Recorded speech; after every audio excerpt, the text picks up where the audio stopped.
Hello. First of all, we enter the properties of Logitech G HUB, save it to run as admin, and apply it.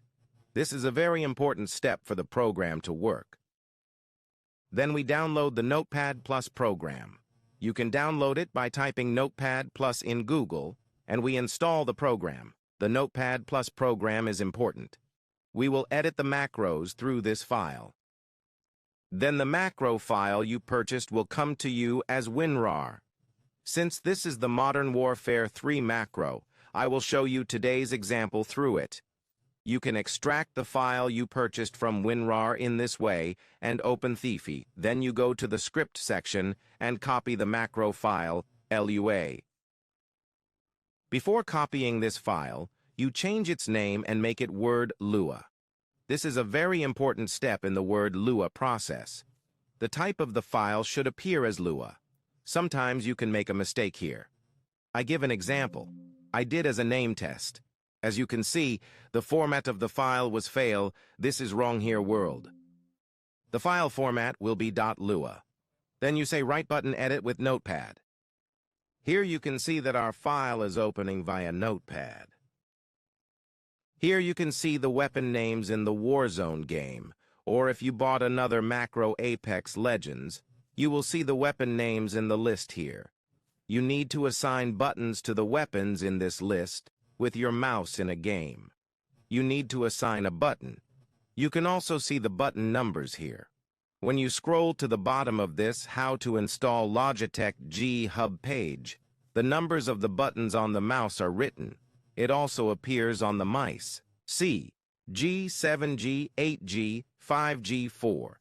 This center button is the 3 button. According to that, we will make an assignment.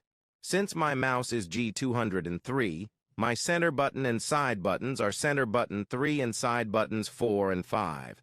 So I'm going to go and add 3 for MTZ 556 weapons, and I'm going to add 5 to use the side button.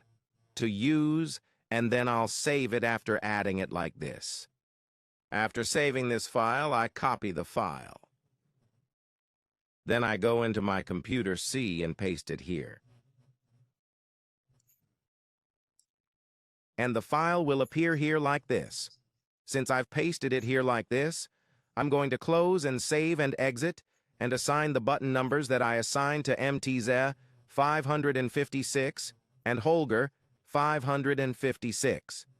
3 and 5 then. I'm switching to Logitech G HUB. When you switch to Logitech G HUB, the program has a menu like this. In this menu, there is a profile section here. You enter this profile section and say Manage Profile. There is a very important detail here. Set as a persistent status from details should always be selected. Then we press the scripting button here, and we need to paste this code here. Since we put the macro file in the World to C folder, our world file is in C, and we need to write this macro path file in this way. If you say, where can I find this code, you can attach this code from here through this How to Install Logitech G HUB file. You can copy it from here and go that way and paste it directly there. After pasting, you save with Ctrl+S from your keyboard. Ctrl+S, Ctrl+S, Ctrl+S, save, Ctrl+S. As you can see, it gets loaded every time. Now our mouse is active. I will go and press the mouse 3 button. Now I have assigned a weapon to that button from my mouse. As you can see, MTZ 556 is active. And since METS 556 is active, when I press my mouse, that recoil pattern will work. As you can see, every time I press the mouse with METS 556, it activates the recoil pattern. If you want to turn it off right now, I press mouse 3 again, it's turned off. Now I'll press mouse 5, we assigned a different weapon there. Holger 556 is active, I'm shooting for him. As you can see, his recoil is also making a different recoil pattern. If I press the mouse 5 again, Holger will be turned off in this way. The program works in this way. Friends, take care of yourself. Thank you, csmacro.com.